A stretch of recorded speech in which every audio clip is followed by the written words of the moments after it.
of backgammon, there are a finite number of rolls and therefore a finite number of moves. And I want to talk about what are the best opening moves. So in this case, we are set up. We are the whites. And I want to talk about starting with combinations of moves, because when you play this game, you need to know the good moves up front that are the best combinations.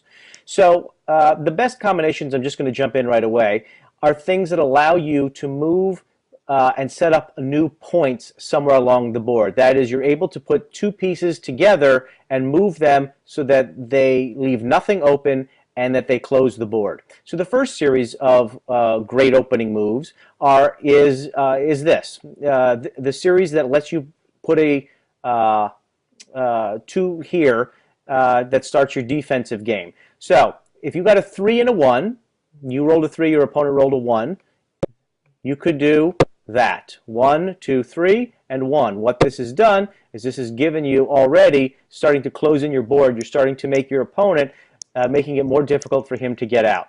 So 3 and a 1 is a great opening move if you can get it. And let's just go through that. So if you can do a 3 and a 1, then you can also do 1, 2, 3, 4, and 2. Another great opening move in that it creates a hurdle for your opponent to get their two pieces out. Along those same lines, we can do a 5 and a 3. 1, 2, 3, 4, 5, and move this one 3. 1, 2, 3.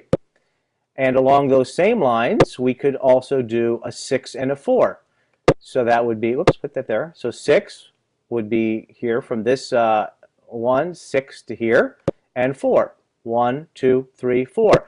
All of those are great moves, and all of them really should memorize. A 3 and a 1, a 5 and a 2, a 4 and a 2, 5 and a 3, 6 and a 4.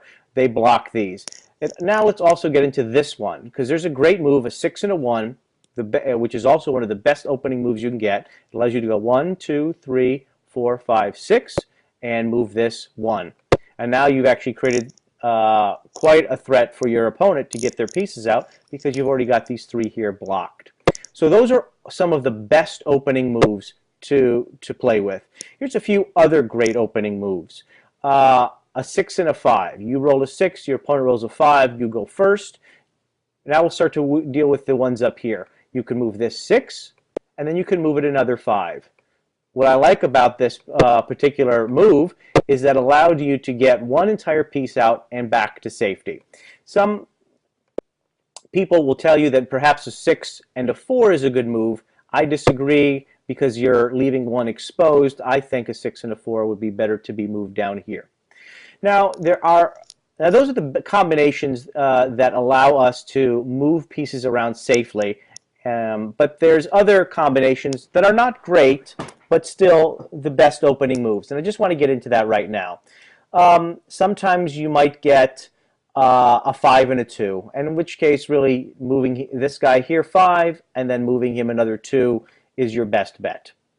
Okay, where did you guys go? Okay, let's get into bad moves. Let's say you got a 1 and a 2.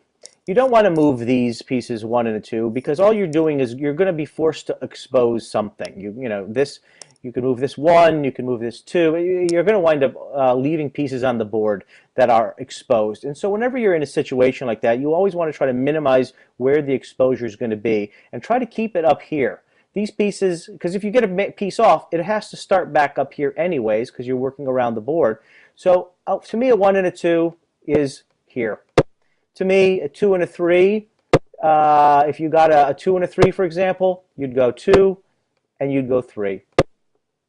I'm a fan of just keeping your open pieces here, and that's the best you can do. Now sometimes you get in other situations where you have a 6 and a 2, and you're going to have to move one piece farther than the other.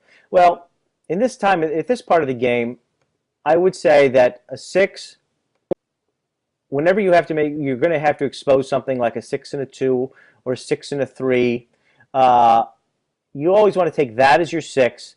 And some people think to take this as the 2. I disagree. I always think you're better off taking that as the 6 and a 2, or a 6 and a 3 would be 6 and then an additional 3. And like I said before, if you had a 6 and a 4, I recommend doing this here. A 6 and a 5, I recommend doing that there.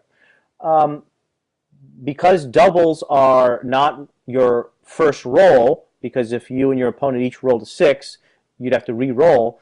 Doubles are not really something that you consider as an opening move. Now that said, if your opponent does their move and now it's your turn, most of these rolls the opening moves I'm talking about are still good, even if you weren't the first person to move, but maybe the second person to move. Because if the opponent has moved something up here, that doesn't stop you from maybe still being able to do one of these moves. And in that respect, if you're the second one to go and you roll doubles, you can actually take doubles. So let's talk about what some of the best doubles are. In my opinion, if you get double ones, moving these two down is great. I do not recommend moving 2 of these ones because it just leaves an exposed one. This obviously can't move. And then I would move these 1. To me, that's your best double ones out there. Double 2s, I would suggest the same thing. Move these 2 because this starts a defensive game, and then I would also suggest moving these 2. And that's because you're working a defensive game here by blocking this, and an offensive game here by starting to get your pieces closer to getting them out. And this is before your opponent is able to start creating barriers for you. Double 3s is interesting to me because some people will tell you a great double 3s is to move these 2 out here. Basically 1, 2, 3, 1, 2, 3, doubles. And that really opens you up. Other people, and that's a great offensive opening move. Other people will tell you that a great double 3s would be 1, 2, 3, 1, 2, 3, whoops, not that. Move here, and then the other one here, which is a great defensive move. So to me, I don't think there's an advantage to one or the other. Double 4s I really like because you actually could move these 2 right up against this, and then you could move 2 down here, thus getting these almost out, and then creating more ammunition to start creating points here to really block your opponent in. Double 4 is one of my favorite doubles early in the game. Double 5s is difficult because this 1, 2, 3, 4, 5, you can't actually move these. And if you want to move this, that's fine, but ultimately you're not really spreading yourself out, you're just opening them up more. And you can't move this one here because look, 1, 2, 3, 4, 5. So you really are stuck with either moving this, stacking them here, or this, stacking them here. So I actually suggest moving on double 5s, moving 2 here, and then continuing 1, 2, 3, 4, 5, 1, 2, 3, 4, 5, and creating that. That leaves us with double 6s. Well, double 6s, of course, is the highest you could get. And much like double 3s, it allows you to do both of those moves. So I would go 1, 6, 2, 6, 3, 6, and 4, 6. So you've gotten your men out, and you've already created a defensive move. I think I've actually gone through almost every combination you could get on an opening move. Please watch my other videos on ending the game, on using the doubling cube, and also where I just walk through some games and give you a good sense of how to play this. I hope you enjoyed it. Please come back.